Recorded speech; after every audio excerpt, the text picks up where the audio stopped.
दोस्तों, क्या आप हमेशा कंफ्यूजिंग स्टेट में रहते हैं और अपनी पढ़ाई या फिर अपने काम पर फोकस नहीं कर पा रहे हैं, और या फिर कोई काम शुरू करना चाहते हैं पर समझ नहीं आता कि शुरू कहाँ से करें। इवन एंटरटेनमेंट के टाइम भी आप कंफ्यूज रहते हैं, जैसे यूट्यूब में देखना क्या है आप फिगर आउट नहीं कर पाते। जोमैटो पर फूड ऑर्डर करना है तो समझ नहीं आता कि क्या ऑर्डर करना है। इसका रीजन है information overload and paradox of choice. Information overload तो आप समझ ही गए होंगे। पैराडॉक्स ऑफ चॉइस का मीनिंग है कि आजकल के टाइम में हमारे पास ऑप्शंस बहुत ज्यादा हैं, जिनकी वजह से कंफ्यूज हो जाते हैं और हमेशा डिससेटिस्फाइड फील करते हैं। इसका सिर्फ एक ही सॉल्यूशन है, थिंक स्ट्रेट। इस डिस्ट्रैक्शन भरी दुनिया में सीधा सीधा सोचना मुश्किल है और रेयर है। इस वीडियो में आप सीखेंगे कैसे अपने माइंड को ट्रेन करना है सीधा सीधा सोचने के लिए। ऑथर डेरिस को भी यही आदत थी, वो भी आप ही की तरह कंफ्यूज रहते थे और उल्टा पुल्टा सोचते रहते थे। लाइफ के छोटे छोटे प्रॉब्लम्स को रबर बैंड की तरह खींचकर बड़ा कर देते थे। वो हमेशा परेशान रहते थे और डरे डरे से रहते थे। ऑथर हमेशा फ्यूचर के बारे में सोचकर परेशान रहते थे या फिर पास्ट की गलतियों पर रिग्रेट करते रहते थे। वो ज्यादातर अपना टाइम माइंड पर ही स्पेंड कर देते थे, इसीलिए वो खुश भी नहीं रहते थे। उनका माइंड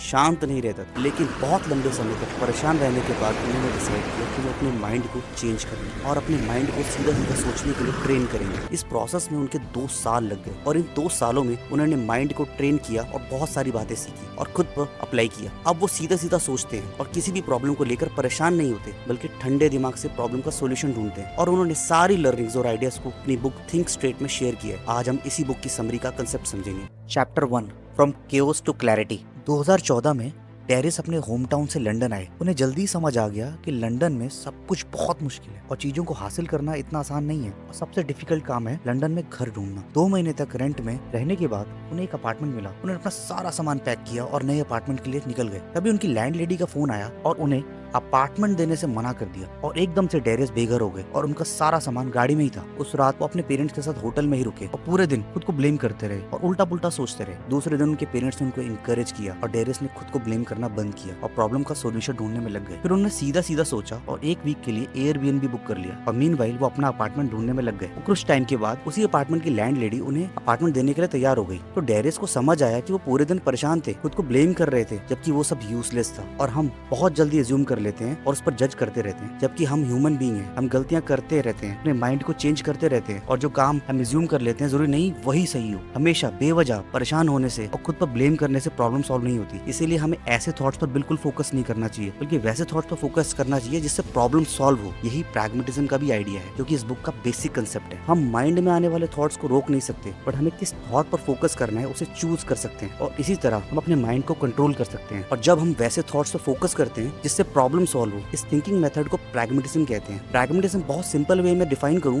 तो थॉट्स और आइडिया का यूजफुल पर्पस होना चाहिए, अदरवाइज बाकी सारे थॉट्स यूजलेस होते हैं। Chapter 2, life is not linear. काफी लोगों को लगता है कि उनके गोल और उनके बीच में सीधी लाइन होती है, मींस लीनियर होती है, जबकि ये बस उनका एजम्पशन है जो कि रियलिटी से बिल्कुल अलग है। आप जैसा जैसा सोच रहे हैं अपनी फ्यूचर के बारे में, शायद ऐसा कुछ भी ना हो। डेरिस ने भी नहीं सोचा था कि उन्हें लंदन में इतनी मुसीबत झेलनी पड़ेगी। लाइफ में बहुत सारी चीजें होती हैं जो आपके कंट्रोल में नहीं होती, जैसे कि ओनर का फ्लैट देने से मना करना। So life is not linear. अगर आप ये बात समझ लो कि आपने जो प्लान किया है जरूरी नहीं वही होगा, तो आप लाइफ के यूजलेस थॉट्स को इग्नोर करके रियल प्रॉब्लम को सॉल्व करोगे। Chapter 3, connect the dots.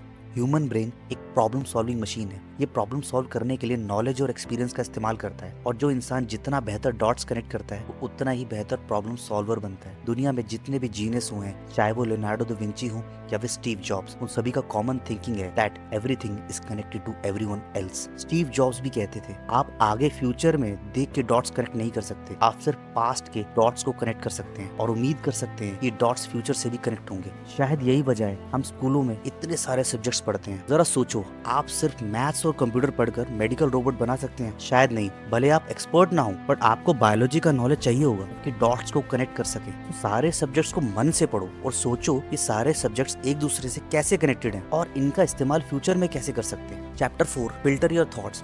आज के टाइम में सबसे बड़ा प्रॉब्लम है इन्फॉर्मेशन ओवरलोड। इसी की वजह से माइंड में उल्टे पुल्टे थॉट्स आते रहते हैं। इसी वजह से लोगों को रात को नींद में नहीं आती है। देखो, डॉट्स को कनेक्ट करना है, लेकिन इसका मतलब ये नहीं है कि सारे इन्फॉर्मेशन को कंज्यूम कर लिया जाए, क्योंकि सारी इन्फॉर्मेशन यूजफुल नहीं होती, हमें इन्फॉर्मेशन को फिल्टर करते रहना चाहिए और इसके लिए सबसे बेस्ट प्रैग्मेटिज्म का कंसेप्ट है। जब भी कोई इन्फॉर्मेशन मिले तो हमेशा खुद से एक फिल्टर क्वेश्चन पूछो, इस इन्फॉर्मेशन से मुझको कोई फायदा है या नहीं। जब ये आप रेगुलरली प्रैक्टिस करेंगे तो 80% से ज्यादा टाइम पर आपको आंसर नो मिलेगा, और अगर जवाब नो है तो इस इन्फॉर्मेशन को इग्नोर करो और सिर्फ यूजफुल थॉट्स पर फोकस करो जिसका आंसर यस है। Chapter 5, inside your control versus outside your control. Suppose आपको एक मीटिंग में जाना है लेकिन बीच सड़क में आपकी कार खराब हो जाती है। मैक्सिमम लोगों को उस टाइम मैंने परेशान होते देखा है और ये मेरा खुद का पर्सनल एक्सपीरियंस है। आप अपने आप को कोस रहे होते हैं या फिर अपने टाइम को, और बहुत ज्यादा गुस्सा होते हैं कि कहीं मेरी मीटिंग ना छूट जाए। ऐसे टाइम पर आपके पास सिर्फ दो ही ऑप्शन होते हैं। पहला, आप यूजलेस थॉट्स पर अपना टाइम वेस्ट कर सकते हैं, अपने कार को गाली दे सकते हैं, परेशान हो सकते हैं, इससे आपकी मीटिंग भी खराब हो जाएगी। दूसरा, आप सीधा सीधा सोच सकते हैं और सिंपल सॉल्यूशंस ढूंढ सकते हैं, लाइक आप ऑटो या टैक्सी पकड़कर ऑफिस जा सकते हैं और अपनी मीटिंग अच्छे से कंप्लीट कर सकते हैं। चॉइसेस आपके हाथ में है, आप अपने माइंड को कंट्रोल कर सकते हैं। आपको बस उन चीजों के बारे में सोचना है जो आपके कंट्रोल में है, ना कि उन चीजों के बारे में जो आपके कंट्रोल में है ही नहीं। Chapter 6, look at facts. अगर आप सीधा सीधा सोचना चाहते हैं और आप प्रॉब्लम का स्ट्रेट सॉल्यूशन चाहते हैं तो एज्यूम करना बंद कर दो और फैक्ट्स पे फोकस करो। Assumptions mainly opinion, imagination, belief और गेसेस पे बेस्ड होता है, और फैक्ट्स मेनली रिसर्च, स्टैटिस्टिक्स और एक्सपेरिमेंट पे बेस्ड होता है। फॉर एग्जांपल, लोग आपके बिहेवियर को पसंद करते हैं, ये सच है कि आपने एज्यूम किया है। चलिए एक और एग्जांपल ले लेते हैं। एक लड़की आपको स्माइल पास करती है तो आपको लाइक करती है, ये भी सच है कि आपने सिर्फ एज्यूम किया है। एजम्पशन के बेस पे सोचोगे तो पछताओगे क्योंकि वो गलत हो सकते हैं, लेकिन फैक्ट्स के गलत होने के चांसेस बहुत कम होते हैं। Chapter 7,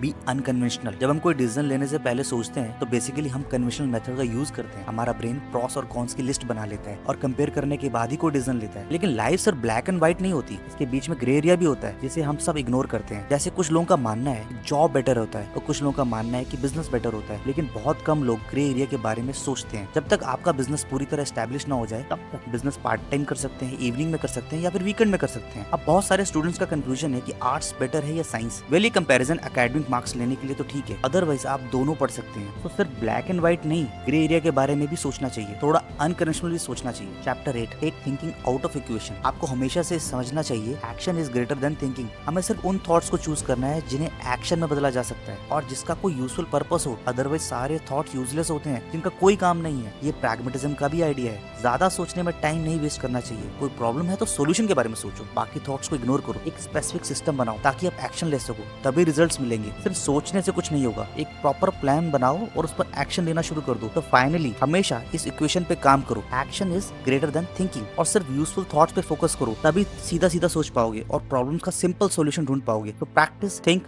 straight. अगर आपको हमारी वीडियो अच्छी लगी हो तो प्लीज हमारे चैनल बुक्स इन मिनट्स को सब्सक्राइब करना ना भूलें। इससे हमें मोटिवेशन मिलता है अगली वीडियो बेटर बनाने के लिए। Thank you.